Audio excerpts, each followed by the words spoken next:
I talk to a lot of people who say, I'd like to retire early.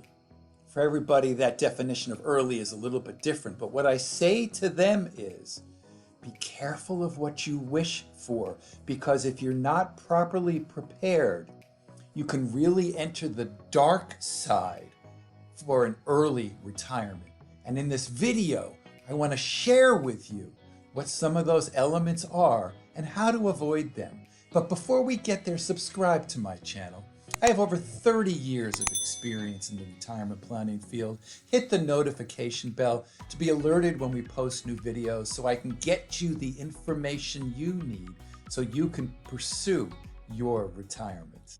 So I've said this over and over again. I think our industry's done a lousy job of educating you, particularly for those who are looking to retire early. What you continue to see on the ads are, a couple sitting out on their porch or on the beach in the rocking chairs, and everything's just wonderful. It doesn't always happen that way.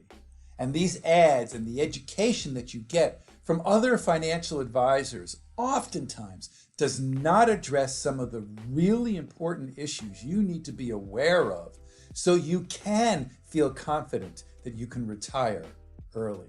And I want to make a point here. It's not about just the money. I know people who have lots of money who are not happy in retirement. And I know a bunch of people who don't have a lot of money and are very happy and fulfilled in retirement. And I spoke about this in a recent video called The Difference Between Rich and Poor. Take a look at it. So I'm going to bring you inside some of the conversations I have with my clients. And there are 6 items that I want to share with you right now. And as usual, I'm going to save the biggest one for last. So stay tuned. All of them are important. But there's one conversation that we have with our clients that I think really does deal with what happens when you retire early. So the first item that you have to understand is how to replace the business culture. Let me share with you a story so you understand this a little better, okay? Jean was a client of mine. She was about 55 or 56 years old, and she wanted to know if she could retire. And she came into the office and we did the planning and put together her retirement roadmap. She'd been working for the organization for 36 years. You do the math. It was her only job, right? And when we did the numbers, the roadmap indicated that with the assumptions that we put in, that she could retire from a financial perspective. She could pursue her goals. So we made another appointment about 2 or 3 weeks later, and Jean comes in and she sits in my office and she starts looking at me, and tears are now coming down her face. I'm going, what's going on, Jean? And what she says to me is the following, okay? Follow this. That business has been my second home, said Jean. I know I have a reason to get up in the morning, a place to go to, a place to contribute, a place to be respected, a place to deal with all of my friends and colleagues, and all of that I will lose when I go to retire. There will be no more structure. And she was concerned about the fact she would no longer get the fulfillment that she got while working once she retired.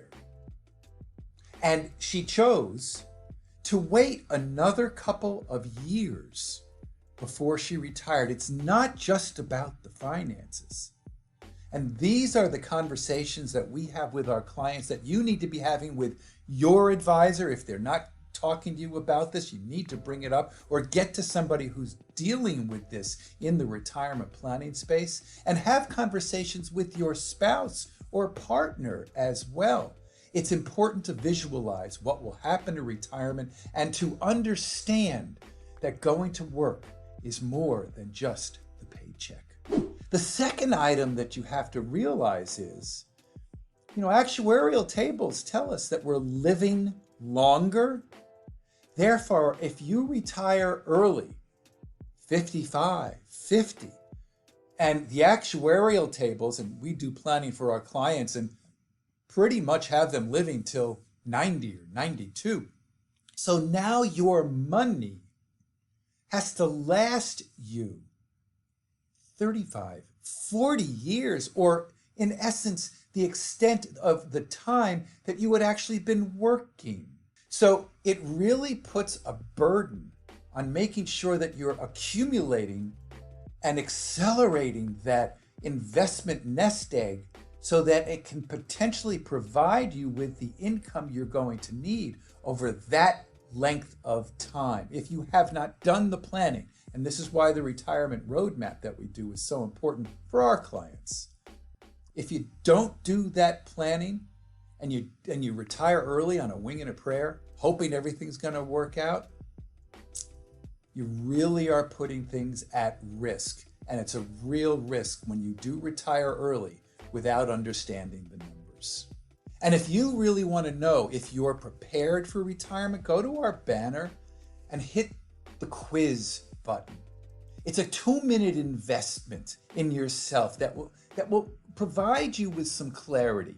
Once you fill out the quiz, about 15 questions, I will immediately get to you and score for you which of the 3 preparedness stages you are in for retirement. I'll get you a free chapter of my book, Don't Outlive Your Money in Retirement, along with a couple of worksheets, which will also open your eyes in terms of what you need to be thinking about in terms of retirement. As I mentioned, I think the big one I'm going to save for the 6th one, but I'm going to get to it very quickly, okay? So the 3rd item is the whole concept of spending, okay? So the books traditionally tell us that we need 70 to 80% of the amount of money that we needed while we were working in retirement. But the reality is, what I have found in the experience I have with my clients, is that in their early portion of their retirement, first 3, 5, maybe even 10 years, depending upon how their health is, that they may be spending more money in retirement during that time frame than they did while they were working. They're going to visit the grandkids. They're going to go travel. They're going to do things. They're going to buy. They're going to maybe even purchase some of the things they had waited for until they retired. So when doing your planning, you need to take this into account. The other side of this is that the industry doesn't tell you. It's so important that in retirement, if you are at some level relying on income from your portfolio for your spending and the markets go down, it is a double whammy. It's not just that the markets went down, they also went down at a level even more so because you're taking money from the portfolio and becomes even more difficult to get back to square, to get whole again. So be very careful in the planning. This is why when we talk to our clients, we assume the first couple of years are going to be in the negative for the markets, that they're going to face some adversity right off the bat, because we want to see how that plays out relative to their desire to pursue their income spending needs for the rest of their lives. The 4th item is penalties. If you are retiring in your early 50s, let's say, in order to get money out of your 401k or retirement plans or IRAs, you're going to be facing penalties for taking that money out if you need money from the portfolio, and it's the only place to get it from. Now, there is one obscure rule in the IRS code called Section 72T. It allows you to take money out in the way that they are telling you to. And if you do that, then you can avoid the 10% early withdrawal penalty. It's a very complex rule and you need to do it exactly right. but it is a way around the penalties if you are retiring early. The fifth item is health insurance. Most people don't take into account the fact they need to continue to have the health insurance and how expensive it's going to be until age 65 when you are eligible for Medicare. It could, the COBRA is expensive. It could cost upwards of, I've seen it with my clients, $2,000, $2,200 per month, even without the kids around. So you need to, in the planning, make sure that you account for this potential increase in this line item. It's an important line item to take care of. And finally, the big one, right? The final point is, and the number one fear outside of outliving your money is, what am I going to do with the rest of my life? You've spent all of this time working. If you do not have structure, if you do not have things to do, places to go, people to see, it may not be a fulfilling period or chapter in your life. Now, I do have a client who all he wants to do is sit on the beach 24/7. For him, that works. But I do have another couple, clients, and when I ask them in anticipation of their retirement, they're actually older, but I was asking them, what was their number one fear as they were looking towards retirement? And he said the sentence, what am I going to do with my time? He says, I can only play, 3 rounds of golf a week. What do I do with the rest of my time? And her answer was, when I turned to her, was, I don't know what I'm going to do with him. I know I married you for better or for worse, but not for lunch. So it's really important to figure out in advance, have conversations with your spouse, identify how that time is going to be structured, how you're going to live your lives independently of each other and together. This is a big one, and this will go a long way to making sure that you can have a fulfilled retirement. Forget the money.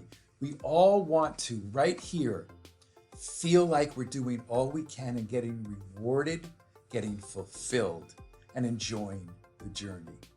Make sure that you take a look at our playlist on the 7-step process we've put together to help our clients create the retirement roadmap that they need.